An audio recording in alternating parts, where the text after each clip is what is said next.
Teknofest'te büyüdü, gökleri yürüdü, heyecanı gördük ezilmesini.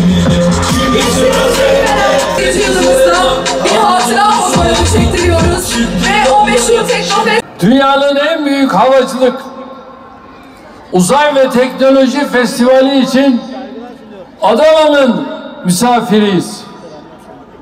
Her yıl milyonlarca vatandaşımızın akın ettiği, gençlerimizin heyecanla beklediği Teknofest Adana'ya hepiniz hoş geldiniz diyorum. Teknofest 2024'ün Adana'mıza, ülkemize, milletimize, özellikle gözleri parlayan gençlerimize hayırlı uğurlu olmasını diliyorum. Türkiye'nin teknoloji serüveni geçmiş yıllarda günümüzü düşünerek hayal eden, dert ve ideal sahibi şahsiyetlerin emekleriyle şekillendi. Biruni Ulubey, Cabir bin Hayyam, Harezmi, Piri Reis ve daha nice büyüğümüz bu uğurda fikir ve yürek teri döktü.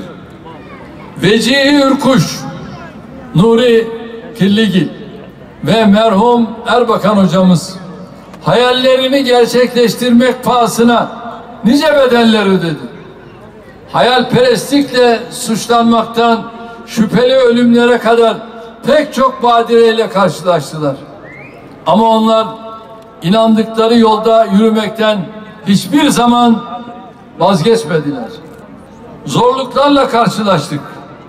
Engellerle buluştuk. Sabotajlara maruz bırakıldık. İçeriden ve dışarıdan ihanetlere uğradık. Haksızlıkların, çifte standartların her türünü gördük, yaşadık. Neyi başardıysak bileğimizin gücüyle başardık. Alnımızın teriyle başardık. Yüreğimizi gerektiğinde canımızı ortaya koyarak başardık. Dün bize parasıyla savunma sanayi teknolojisi ürünü vermeyen ülkelere artık ihracat yapar hale geldik. Karşılaştığınız zorlukları aldırmadan sabırla, inançla hedeflerinize doğru yürümekten asla vazgeçmeyin.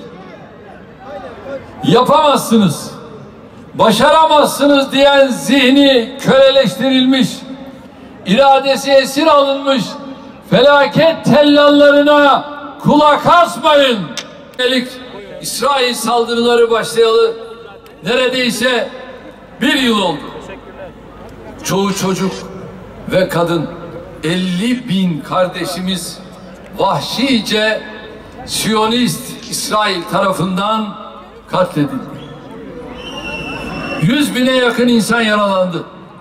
Şehirler birer enkaz yığınına döndü. İsrail Hamas bahanesiyle önce Gazze'yi işgal etti. Şimdi de Hizbullah bahanesiyle Lübnan'da kan döküyor. Filistin'in seçilmiş son başbakanı İsmail Haniye'yi Tahran'da şehit ettikten sonra geçtiğimiz günlerde de Hizbullah lideri Hasan Nasrallah'ı katlettiler.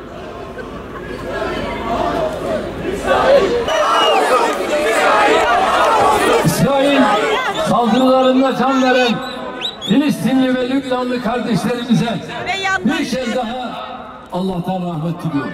196 tane dünyadaki ülke herhalde Birleşmiş Milletler Genel Sekreterine sahip çıkacaktır. Sen kim oluyorsun da burada Birleşmiş Milletler Genel Sekreterine yönelik Birleşmiş Milletler'e gelemeyeceğine dair ferman gönderiyorsun.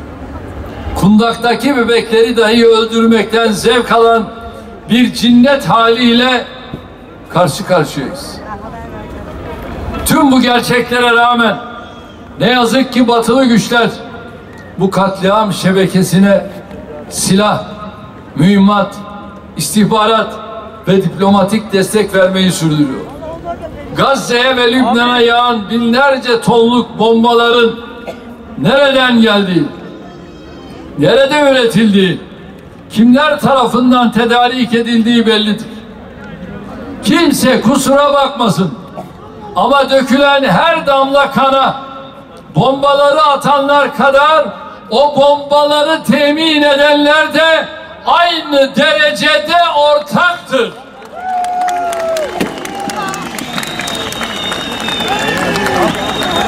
Burada şunu çok açık ifade etmek durumundayım. Bölgemizde sadece Gazze, Batı Şeria ve Lübnan'la sınırlı kalmayacak sinsi bir plan uygulamaya konulmuştur. Bu planın nihai hedefinin neresi olduğunu görmek ve anlamak için kahin olmaya gerek yoktur. Tarih bilen, dinler tarihi bilen, siyaset ve diplomasi bilen herkes meselenin Kudüs'le, Mescid-i Aksa ile, vaat edilmiş topraklar hezeyanıyla bağlantısını zaten kolayca idrak edecektir.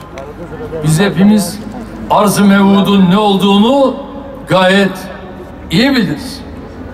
Vaat edilmiş toprakların ne olduğunu gayet iyi biliriz. Mavi vatanda, gök vatanda sizlerin sesi, sizlerin nefesi her daim duyulacak. Size güveniyor, inanıyor ve hepinizle iftihar ediyorum. Sizlerle yol yürümekten, sizlere yoldaşlık etmekten onur duyuyorum.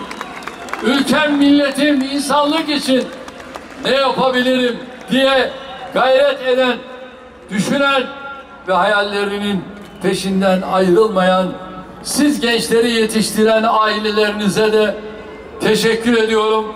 Bu düşüncelerle Teknofest Adana'nın hayırlara vesile olmasını Rabbimden niyaz ediyorum. Yarışmalarda dereceye giren tüm gençlerimizi gönülden tebrik ediyorum.